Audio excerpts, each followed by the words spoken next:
Magandang gabi sa inyong lahat.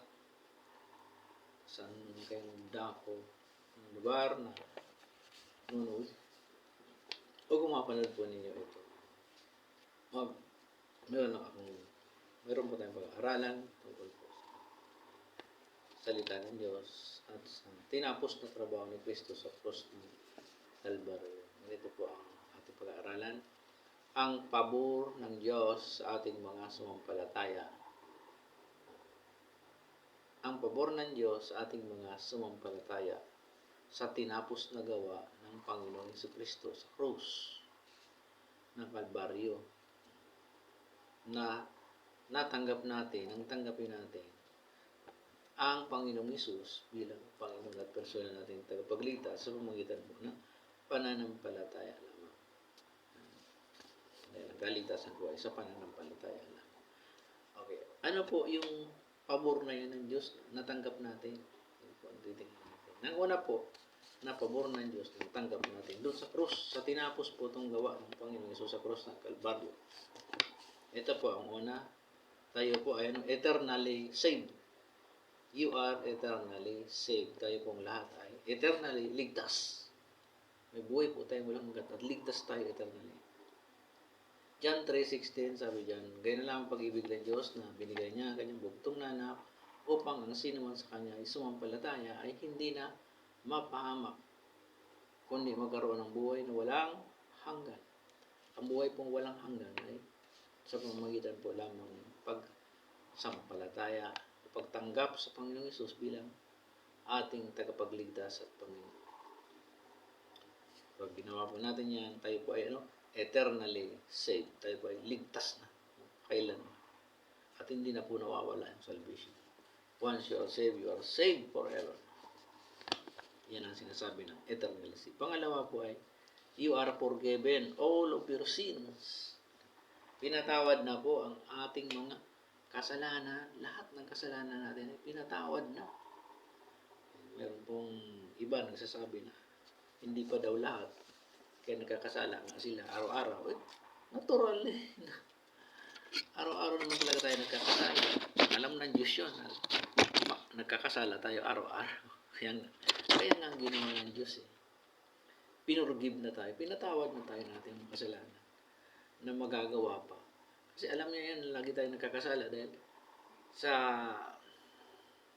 katayuan nating makasalanan. Alam ng Diyos yun.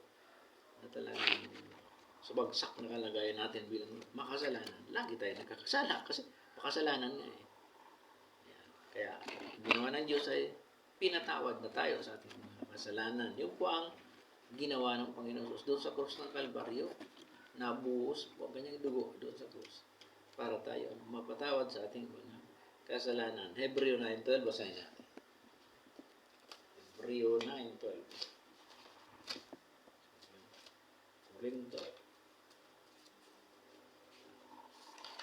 Galatia,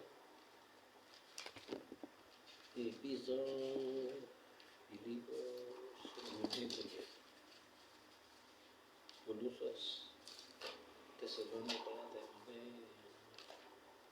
Tito, yan, Hebreo 9:12. Ito ba sabi dito sa Hebreo chapter 9 verse 12.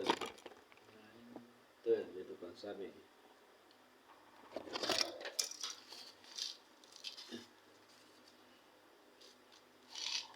Ito pa ang sabi sa 12. Magandang balita, Bible pa ito. Sabi dito, minsan lamang pumasok si Kristo sa dakong kabanal-banalan. At iyo'y sapat na. Minsan lang daw siya pumasok doon sa dakong kabanal-banalan. Sa Holy of Holy Place noon. Yun ang pinasok niya. Para tayo mapatawad sa ating mga kasalanan. Tuloy natin. Minsan lamang pumasok si Kristo sa dakong kabanal-banalan at iyo'y sapat na. Hindi dugo ng mga kambing at bisirong baka ang kanyang dala, handog, kundi ang sariling dugo ang hinandog niya sa ikapagpapatawad ng mga kasalanan natin. Pinatawad na. ating mga kasalanan. Sa ibang salin dito, ang sabi diyan, sa ikapagpapatawad ng ating mga kasalanan minsan at magpakailanman. Pinatawad na po tayo ng ating mga kasalanan. Yung ang ginawa po ng Panginoon sa krus ng Kalbaryo, na nabuhos sa kanyang dugo para naman tayo mapatawad sa ating mga kasalanan. Okay, yun po ang pangalawa na tinapos ni Kristo sa krus ng Kalbaryo. Pangatlo po is, you become the righteousness of God. Tayo pong lahat ay matuwid na sa harap ng Diyos. Kaya kahit tayo nagkakasala, tuwing nagkakasala tayo, ang tingin ng Diyos sa atin, matuwid pa rin. Kasi nasa atin po ang righteousness of God. Sino po yung si Kristo, yung tinanggap po natin. Basahin natin ang 2 Corinthians chapter 5 verse 21. 2 Corinthians 5:20. 2 Corinto 5:21.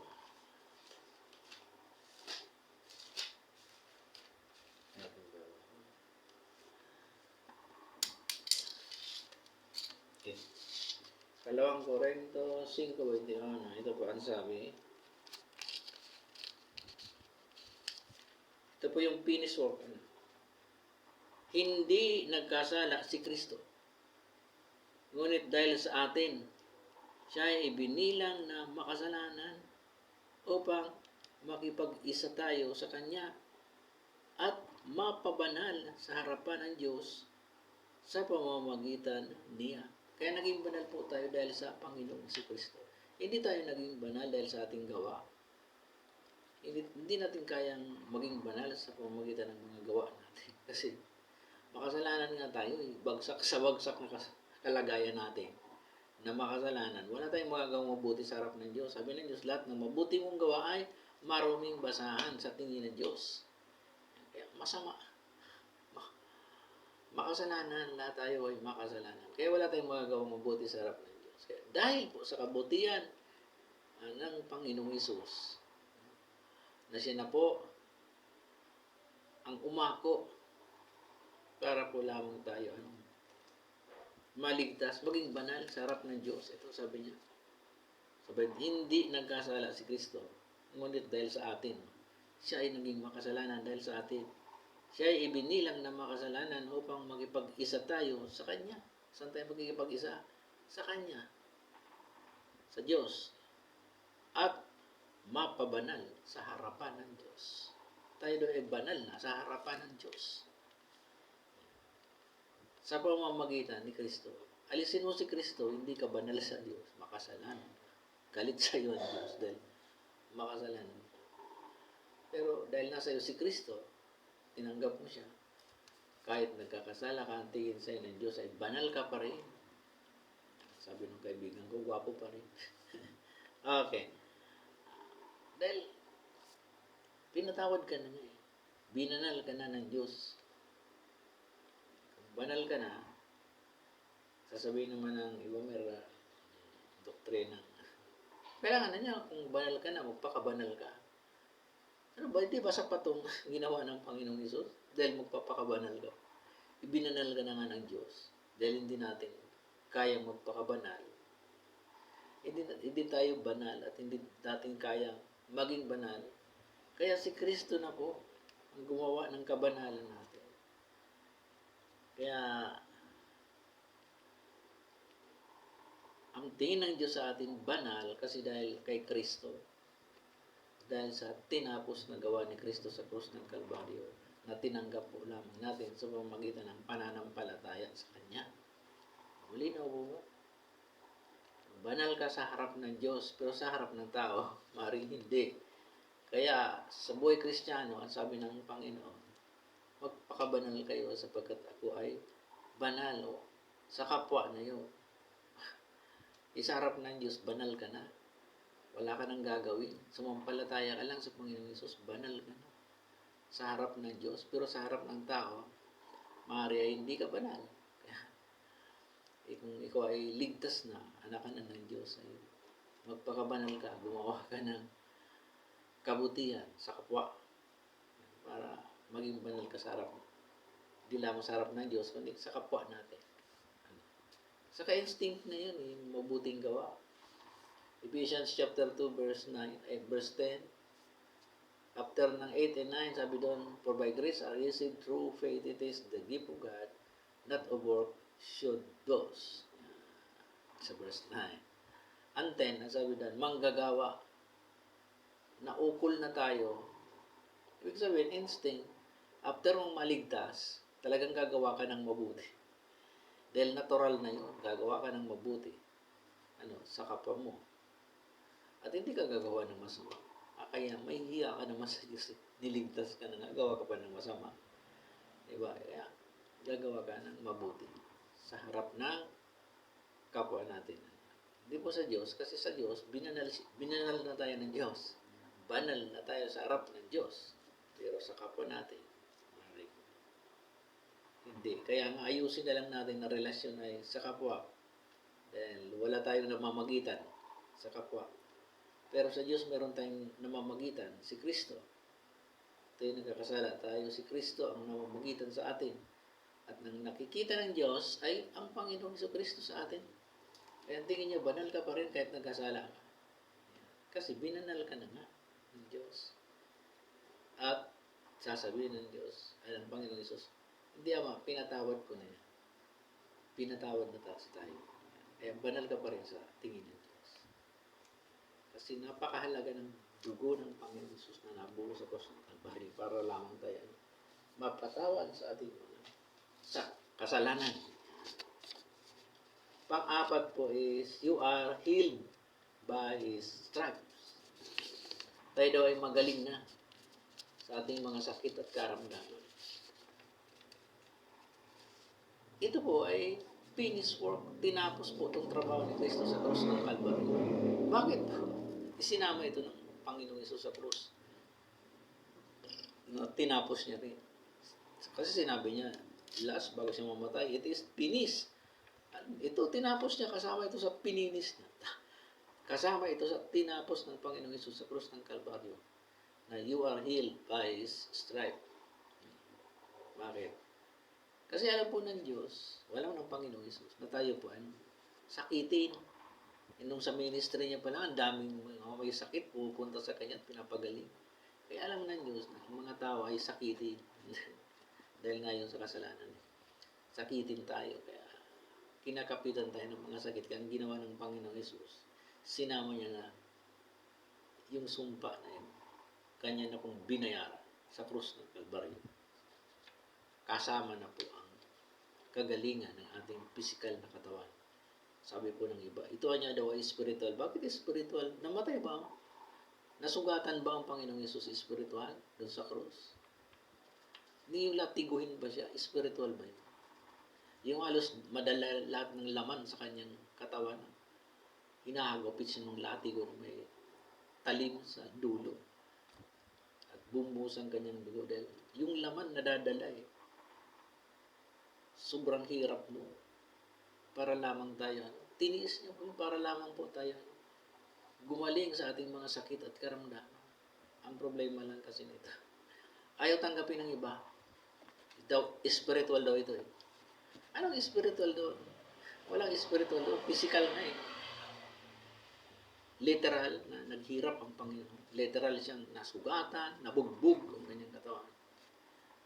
Kaya kasama po ito doon sa tinapos na trabaho ni Kristo sa krus ng Kalbaryo. Ang problema lang kasi nito ng iba na mga kapatiran ay nahirapan sila kung paano nila ito i-apply. Napakasimple lang naman Sasampalatayanan mo lang na magaling ka na. Kaya pag ikaw ay nanalangin, sasabihin mo, salamat Panginoon. Salamat po Panginoong Isus. Dahil sa mga sugat mo ako ay magaling na. Malusog, malakas, pinagpala, pinaburan. Yun lang po. At sa akin mabubuhay ng matagal. Yan ang nais natin dito sa lupa, na maging malakas, malusog. At yun po ay ginawa ng Panginoon. Sampalatayaan lang po. Wala po sinabi ang Panginoon na pagagalingin ko kayo. Walang ganun Kanya pag nanalangin kayo sa akin ay pagagalingin ko kayo. Walang ganun eh. Wala akong nabasang ganun. Na pagagalingin. O gagaling kayo sa sakit. Walang ganun. Sabi ng Panginoon, magaling na kayo. Yun ang naroon sa Bible. Kasi ito dapat pag nananalangin po tayo, tuwing nananalangin tayo, mayroon po tayong pinag-uugutan na salita ng Diyos. Lalo na nito sa sakit at karamdaman. Ito yung pinag-uugutan natin na tayo ay magaling na. Sabi ng Diyos paniwalaan natin at sampalatayaan na natin na magaling na tayo. Problema, nanalangin ka nga nito na magaling ka na. Yung action mo sa buhay mo, parang hindi po magaling. Mahina. Kasi kailangan natin ang pananampalataya. Tsaka may gamot. Sa atin, nagbigay po ang Diyos ng mga doktor, magagamot, para matulungan tayo sa mga sakit at karamdaman. Pero unahin natin muna ang Diyos. Unahin natin ang Panginoong Hesus na siya po ang nagpagaling ng ating mga sakit at karamdaman. Yan po ang tinapos na gawa ni Kristo sa krus ng Kalbaryo. At ang panghuli po, itong panglima ay, you are blessed and highly favored. Naghanap ako ng text dito. Wala akong makuha. Tayo po blessed. Blessed na po tayo. We are charito. Sa Greek po ay charito. But sabihin po nito ay blessed and highly favored. Pinaboran po tayo ng Diyos. Mataas na pabor. Anong pabor yun? Tayo po niligtas niya. Eternally saved. Pagsampalataya mo sa Panginoong Yesus, pagtanggap mo sa Kanya, binigyan ka na ng buhay na walang hanggan. Yan po ang pabor na nakuha natin sa Diyos. Dahil po sa gawa ng Panginoong Jesucristo sa krus ng Kalbaryo. Ano po ang pabor? You become the righteousness of God. Matuwid ka na sa harap ng Diyos. Dahil po sa Panginoong Jesucristo, yung po ang pabor na nakuha pa natin sa Diyos Ama. Then, naging matuwid ka at you are healed. Tayo po magaling na sa ating mga sakit at karamdaman. Yung pang isa pang pabor na natanggap natin sa Diyos Ama sa ginawa ni Kristo sa krus ng Kalbaryo. Tanggapin po natin ang Panginoon bilang personal po nating tagapagligtas. Okay. Ito po, napakaganda. Biyaya po ito ng Diyos. Napakalaking biyaya po ito ng Diyos. Yung pabor ng Diyos na ikaw ay magaligtas. Ang kaligtasan ay eternal, walang hanggan. Pinatawad ang iyong mga kasalanan minsan at magpakailanman. Para hindi na po paulit-ulit na hingi ka ng tawad. Hingi ka ng tawad, pinatawad ka na. Parang nakalugo. Kasi guilty sila sa kasalanan nila. Guilty lang naman yung